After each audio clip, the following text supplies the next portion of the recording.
Part 5. We got to be the janitors. We got to clean this shit up. And God just gives people an excuse to evade the subject. We gotta clean the drug heads up by jailing them and stuff. We won't create much more misery that way. We are so awesome. Drugs are bad. Kill every druggie, spit on them and stuff. That's how we fix things. All the while, banksters are great. Oh wait, in the past 10 years, banksters weren't so great anymore, and hatred is growing towards them. Maybe we'll jail and beat them up next, and that's just how we humans fix things. We fix things by imposing force. That's what we do. We don't teach them what's right and wrong, and what to do for the right and wrong reasons and whatnot. We don't want them educated. We want them to be animals and stupid and slaves and not thinking and not rethinking. We have TV programming after all. And we have tons of newspapers that all copy-paste the same bullshit for the same stupid clientele audience. And to play some silly game that if I get a little water sprinkled on my head and I walk around saying I'm a sinner, and then I say, forgive me every 15 minutes when I sin. That ain't going to save the world. This isn't what... Exactly, that's all works. That's all works. You're talking about works and not about faith. Yes. The human race needs to do a lot better than this, and God is not a performance enhancer. Okay? It really isn't. If you think so, for me, he certainly is a faith enhancer. Faith, even through this mess, endure till the end. Through this mess, through all these ignorant, faithless people. People who believe in gods on this earth are not the high performers. And that's bad. Why? The high performers are the banksters, the mafiosi. Those are the high performers, the politicians. Should I look up to them? Justifications for... I think it's just rationalizing away the truth, which is that God is a bitch, an asshole, a fucker, a cunt. Maybe so, from your perspective. I would say we humans are all what you just said. Including myself, of course. I mean, this whole idea of punishing children for the crimes of the parent, when logically you should be doing it the other way around. Well, that's just nature on Earth, really. Look around. If we keep fucking up, it's gonna get fucked up. I mean, it's just common sense after all. The creator should be punished for his incompetence. He shouldn't be killing humans for being assholes.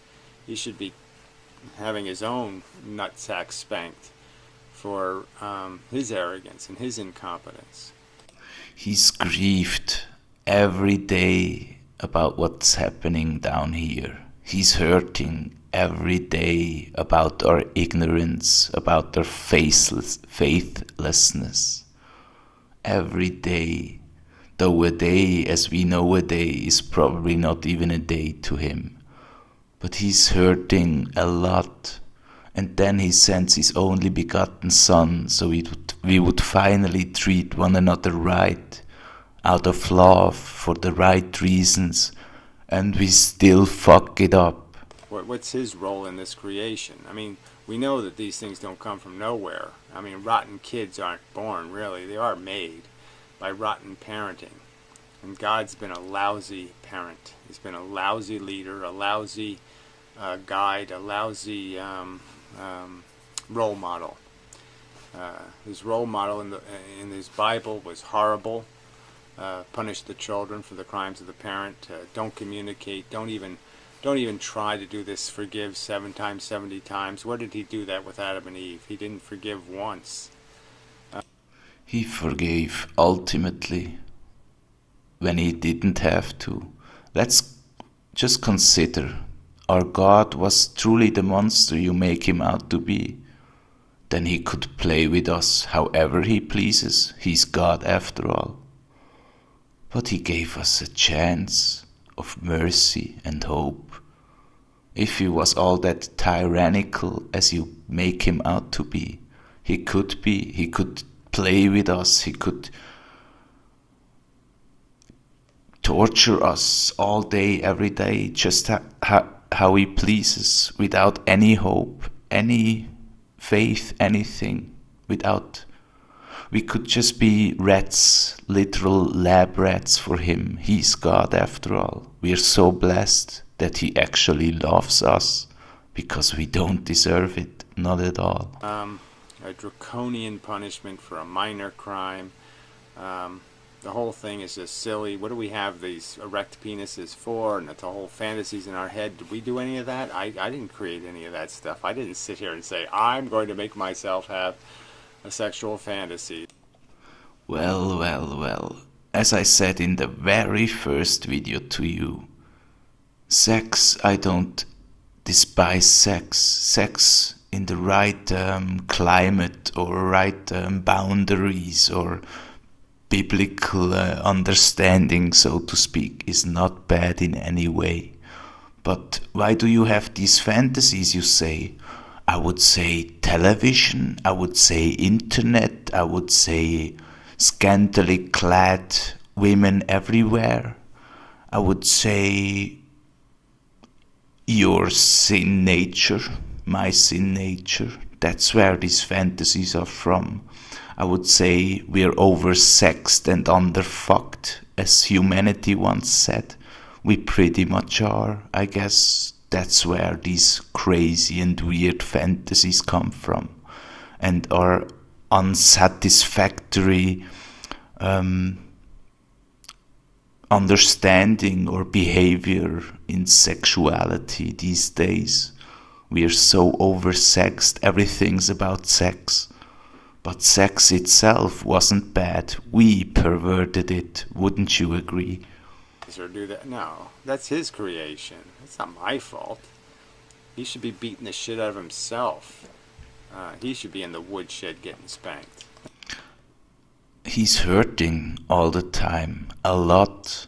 He's grieving, he's grieved. That's pretty much like beating oneself up, isn't it? Not us. We're the victims of his creation. I mean, you just got it so wrong to think somehow we are the people. We are the ones who spoiled it. No, I didn't spoil nothing. Fuck that. This fucking party was going the wrong way long before I showed up. Let's say he spoiled it. Maybe true. But then he also ultimately fixed it, if so. If he spoiled it, he ultimately fixed it. Something none of us ever did. Anyway, then he talks about loving all people, and it's like, oh, fuck that. People are ideas, and you really can't separate those things, and ideas end up being actions in the world, and those actions end up being horribly exploitive and destructive and harmful and Now people are harmful when it fits your argument. I agree, they're terrible, absolutely. But yeah. awful. There's no reason to love the rapist. There's no reason to love the capitalist. And we're not all just ideas. We're individual souls. Every single one is valuable, even the one of the rapist. There's no reason to love the inheritance wealther who has no humility. There's no reason to love all these assholes. There's every reason to call them what they are, really crappy occupants of the lifeboat. Well, I agree, absolutely. I call you all crappy occupants, and myself too. I'll be honest, absolutely, we all freaking suck. On to part 6.